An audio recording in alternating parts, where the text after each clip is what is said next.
সেমিস্টারের শেষের দিকে এসে আমার অনেক ভাল লাগে। আর এই দিনটি ছিল আমার last lab, lab final day.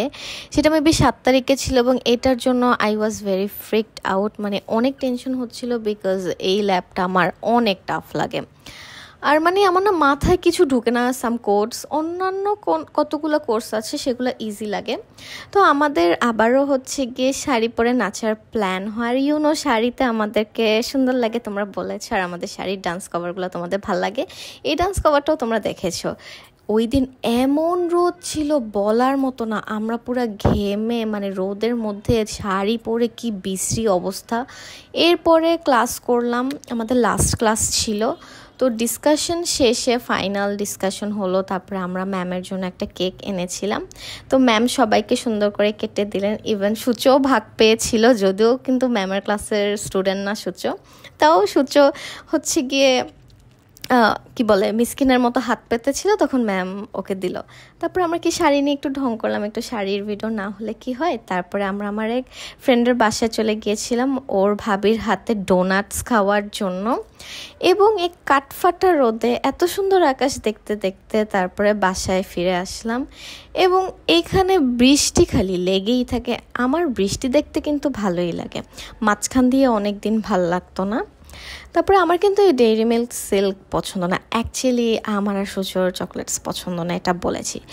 তো হাঁটাহাঁটির এক পর্যায়ে আমরা অনেক খাওয়া দাওয়া করলাম। আমার অনেক দিনের ইচ্ছা ছিল একদিন সন্ধ্যার দিকে বা রাতের বেলা 9টার দিকে এরকম হাঁটাহাঁটি করব এবং বৃষ্টিতে ভিজবো। তো এই দিনটার ব্লগ হচ্ছে আলাদা করে দেখাবো, এটা বিশাল বড় ব্লগ হবে এবং আমার অনেক ফেভারিট একটা দিন। এই দিনের ব্লগও আলাদা হবে, আমি দুইটা আলাদা করে রেখেছিলাম। তো চলো সবাই ঘুরতে যাই, অনেকদিন ঘুরতে যাই না।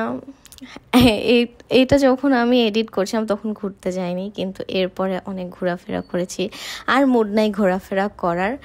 আবারও আমি শাড়ি পরলাম বিকজ অফ ডান্সিং। সো তোমরা যদি কেউ আমাকে জিজ্ঞাসা করো ইউনিভার্সিটিতে আপু আছে কোনো প্রোগ্রাম, নো ভাই, আমরা নাচতে শাড়ি পরি।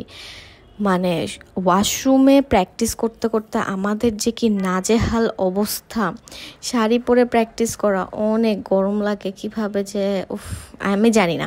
যাই হোক, শাহাবুদ্দিনে আমরা নাচানাচি করার পর খাওয়া দাওয়া করতে চলে আসলাম আবারও বাঙালি আনাতে। এই খিচুড়িটা মোটামুটি লেগেছে, একদম গরম গরম অবস্থায় আমার ভালো লাগে কিছু খিচুড়ি খেতে। আর ডিম ভাজাটা ছিল অনেক মজার, কারণ এটা অনেক বেশি পাতলা ছিল। এরপরে ওই দিন আমাদের বাসায় দাওয়াত ছিল সবার, তো সবাই আসলো, অনেক মজা মজা করে আমরা খেলাম এবং এটা বিকালের স্ন্যাক্সে আমরা একটু মিষ্টি খেলাম। And finally scrolling. সো আজকের ব্লগটা এ পর্যন্তই। সবাই অনেক ভালো থেকো, সুস্থ থেকো, আল্লাহ হাফেজ, এবং আমার ব্লগ বেশি বেশি দেখবে এবং শেয়ার করবা। ওকে, বাই বাই।